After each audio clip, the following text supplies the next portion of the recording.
छत्रपती संभाजीनगरमध्ये अब्दुल सत्तार यांच्या मंदिर दर्शनावरती आक्षेप नोंदवण्यात आलाय। अब्दुल सत्तार यांनी शिवमंदिरात दर्शन घेतल्यानं भाजपचे कार्यकर्ते आक्रमक झालेत।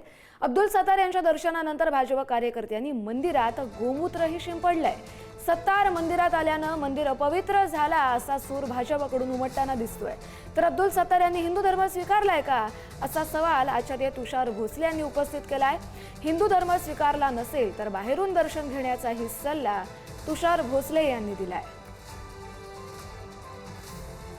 आमदार अब्दुल सत्तार यांनी मंदिरात जाऊन दर्शन घेतलं आणि त्यानंतर सत्तारांनी मंदिरात जाऊन दर्शन घेतलं म्हणून भाजपच्या कार्यकर्त्यांनी मंदिरात जाऊन गोमूत्र शिंपडलंय।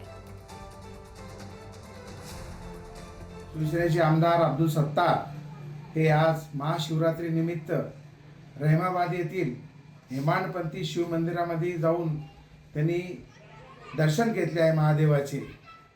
खरं तर अब्दुल सत्तार हा हिंदू असो का मुस्लिम असो हा सर्व समाजाला बनवण्याचा धंदा करतो।